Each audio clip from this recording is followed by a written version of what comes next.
বায়তুল মুকদ্দাসের নির্মাণ সর্বপ্রথম ফেরেশতাদের মাধ্যমে অথবা আদম এর কোন সন্তানের মাধ্যমে সম্পন্ন হয় কাবাগৃহ নির্মাণের ৪০ বছর পরে। অতঃপর স্বপ্নাদিষ্ট হয়ে হযরত ইয়াকুব তা পুনর্নির্মাণ করেন। তার প্রায় ১০০০ বছর পরে দাউদ তার পুনর্নির্মাণ শুরু করেন এবং সুলায়মান এর হাতে তা সমাপ্ত হয়। কিন্তু মূল নির্মাণ কাজ শেষ হলেও আনুষঙ্গিক কিছু কাজ তখনও বাকি ছিল। এমন সময় হযরত সুলায়মানের মৃত্যুকাল ঘনিয়ে এল। এই কাজগুলি অবাধ্যতাপ্রবণ জিনদের উপরে ন্যস্ত ছিল। তারা হযরত সুলায়মানের ভয়ে কাজ করত। তারা তাঁর মৃত্যু সংবাদ জানতে পারলে কাজ ফেলে রেখে পালাত।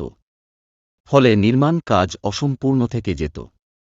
তখন সুলায়মান আল্লাহর নির্দেশে মৃত্যুর জন্যে প্রস্তুত হয়ে তাঁর কাঁচ নির্মিত মেহরাবে প্রবেশ করলেন, যাতে বাইরে থেকে ভিতরে সবকিছু দেখা যায়।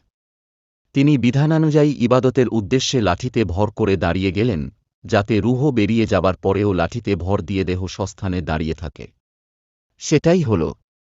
আল্লাহর হুকুমে তাঁর দেহ উক্ত লাঠিতে ভর করে ১ বছর দাঁড়িয়ে থাকল। দেহ পচল না, খসল না বা পড়ে গেল না। জিনেরা ভয়ে কাছে যায়নি। ফলে তারা হাড়ভাঙা খাটুনি খেটে কাজ শেষ করে ফেলল।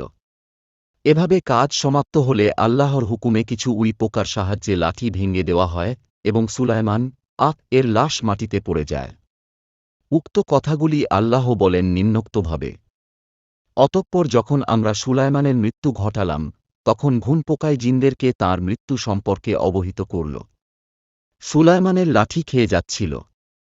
অতঃপর যখন তিনি মাটিতে পড়ে গেলেন, তখন জিনেরা বুঝতে পারল যে যদি তারা অদৃশ্য বিষয় জানত, তাহলে তারা মসজিদ নির্মাণের এই হাড়ভাঙা খাটুনির আয়বের মধ্যে আবদ্ধ থাকত না। সাবা ৩-৪-১-৪। সুলায়মানের মৃত্যুর এই ঘটনা আংশিক কুরআনের আলোচ্য আয়াতের এবং আংশিক ইবনে আব্বাস প্রমুখ থেকে বর্ণিত হয়েছে। ইবনে কাছির